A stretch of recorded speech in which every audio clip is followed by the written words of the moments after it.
What a mess. What an absolute mess. I mean, each time you say, oh, this is different than it was. What's it going to be like in October? What's it going to be like next April? Oh, goodness. Trying to record you boys. There isn't a lot about the Colorado River that Jack Schmidt doesn't know. He's been making research trips on it for decades.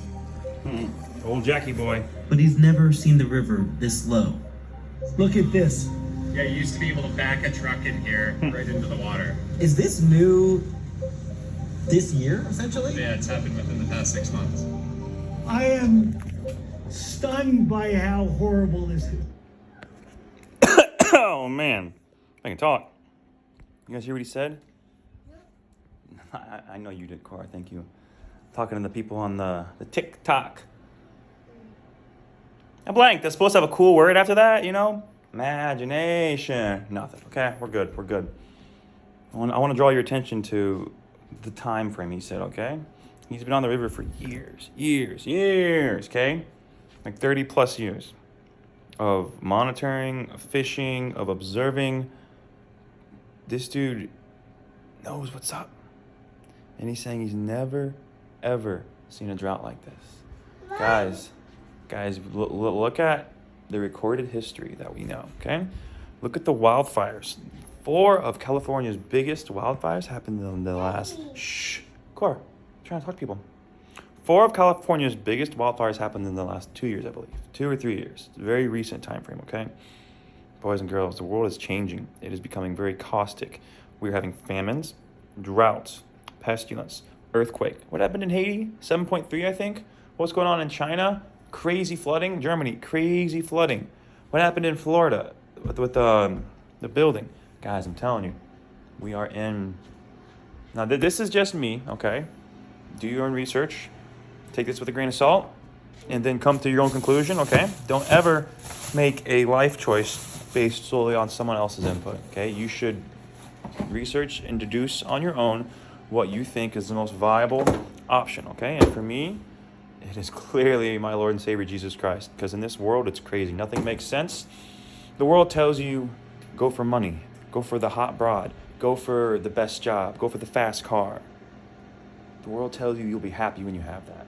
You'll be happy when you see the Mercedes emblem glowing when you open the door. You'll be happy when you hear the whine of the supercharger of the Hellcat. You'll be happy when you land that office job, right? The nice cushy chair, desk, you're making 6 figures. You'll be happy, right?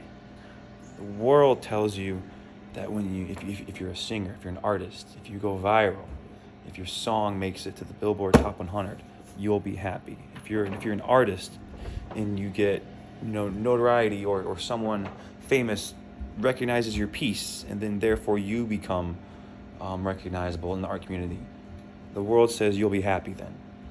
The world says that if you're a small dude and you're trying to get big, you're trying to work out, that if you just take steroids, or even if you don't take steroids, if you get big, if you just get big, you'll be happy.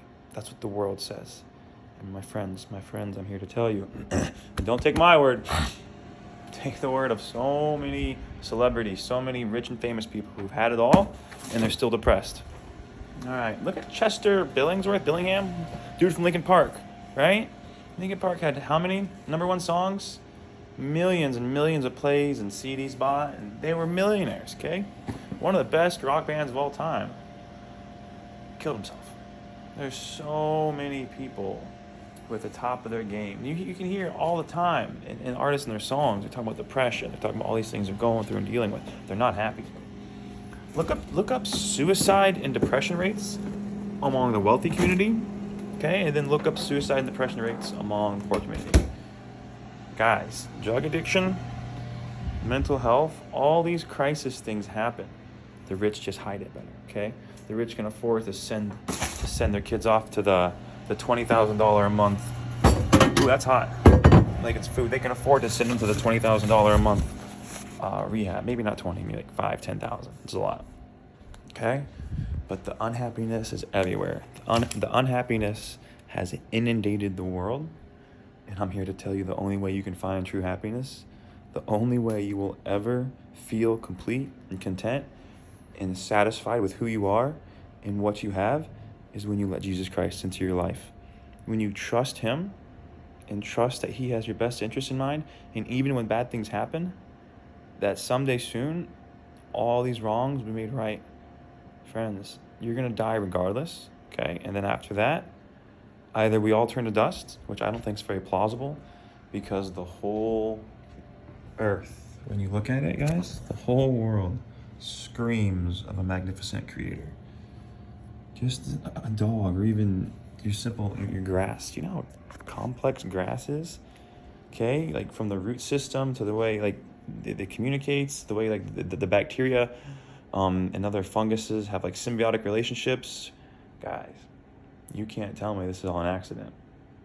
I mean, you can if you want, but that takes a lot of faith to believe that we're all a grand accident, and by happenstance and by evolution, you know, by macro and micro evolutions, we have then transformed from some primordial soup, from some single-celled organism that they don't say where it came from. You know, we started as this. Well, where did that single-cell organism start from? There was a lightning strike. So you're telling me that a destructive force, okay, just happened to create life. Where is that happening now? Have you ever seen an explosion and something good come from it? Has anyone ever been struck by lightning? Well, actually, there are people who have been struck by lightning multiple times and live to tell the tale, so yeah. When lightning strikes something, a vehicle or an object, it doesn't help it out. No, it doesn't help. Premise of my points. I know I've been talking, I've been rambling, but I'm passionate about it, and I want to share my passions to you guys. I want to let you know, I want to let you in on the secret, okay? The good news of my Lord and Savior, Jesus Christ. It's a free gift.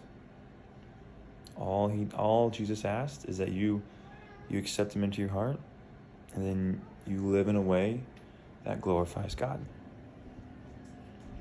The Pharisees were trying to trick Jesus, and they asked him, Jesus, what's the best commandment? What's the most important one? They were trying to catch him, right? If he said one thing, is, oh, what about this? Or if he said, no, what about this? Jesus said, love the Lord your God with all of your heart. Love is the premise of Jesus. And in a world that preaches money and sex and drugs and all this crap, all these empty things, none of them bring happiness, none of them bring love, none of them bring fulfillment. The only thing that will is a relationship with our Creator. Peace.